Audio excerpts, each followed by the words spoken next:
안녕하세요. 네, 이제 세 번째 시간 진행합니다.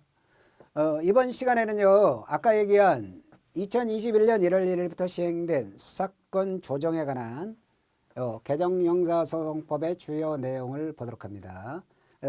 그래서 지난 시간에 그런 말씀 드렸죠. 기소독점주의가 깨졌고요. 왜 공수처 검사에게도 일정 범위의 기소권을 인정했기 때문에 그렇고요.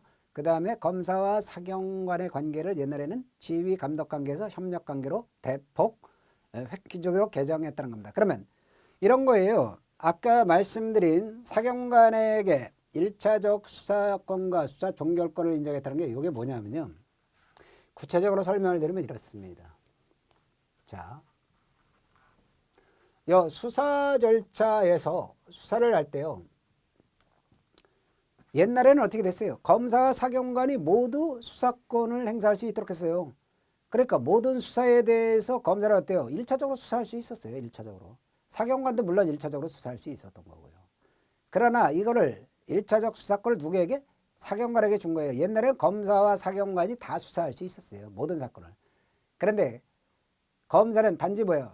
수사 지휘를 하도록 한 거죠. 근데 수사 지휘 감독을 하는데 검사는 뭐예요?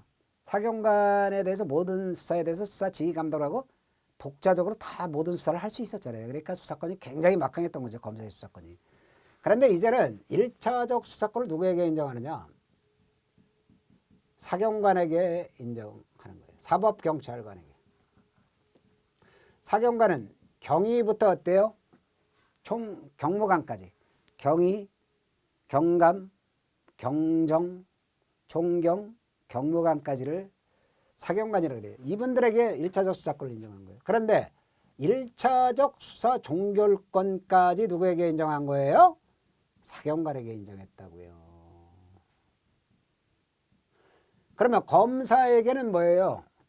일정 범위에서 이 모든 수사가 아니라 모든 범위가 아니라 일정한 범위에서만 수사권을 인정을 하고 사경관에게 1차적 수사권을 주고 그 다음에 1차적 수사 종결권을 사경관에게 인정하고 검사는 2차적 수사 종결권을 갖게 한 겁니다. 그러면 1차적 수사 종결권이 뭐냐면 이걸 얘기합니다. 사경관이요. 수사를 하잖아요. 그래 그러면 검사에게 제일 먼저 기소 의견이다. 이 사건이 공소제기할 사안이다 판단하면 어때? 기소 의견이다 판단하면 사건 송치 결정을 해요. 사경관이 검사에게 사건을 보내주는 결정. 그래서 사건 송치 결정을 한다 그래요. 그런데요.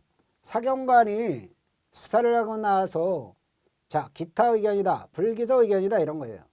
대표적으로 불기소 의견이다. 뭐 이런. 기타 의견일 때는 뭐래요? 불송치 결정을 해요. 사건을 보내주지 않는 거예요. 검사에게 송치한다는 거 보내주는 건데 불송치 안 한다는 걸 보내주지 않는 거예요. 그러면 이게 지금 있죠.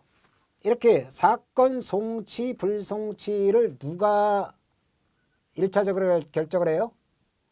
예, 사경관이 하죠 이거. 그러니까 이게 뭐예요? 이게 바로 1차적 수사 종결권이 되는 거예요. 그런데 송치한 사건에 대해서는 어떻게 한다는 거예요? 자, 송치한 사건 요거를 가지고 검사는 뭐예요? 2차적 수사 종결권을 행사하는 거예요. 검사가.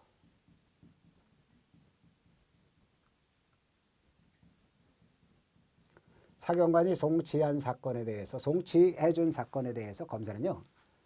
자, 기소해야 될 사안이다 그러면 기소를 해요. 공소제기를 하는 거예요. 기소할 사안이 아니다 판단하면 검사가 이거 사경관이 송치 결정, 기소 의견으로 송치한 사건도 기소할 필요가 없다 판단하면 뭐라는 거예요? 불기소 처분을 한단 말이에요. 이걸 갖다 검사의 2차적 수사 종결권이라고 해요. 기소, 불기소하는 거. 아시겠습니까?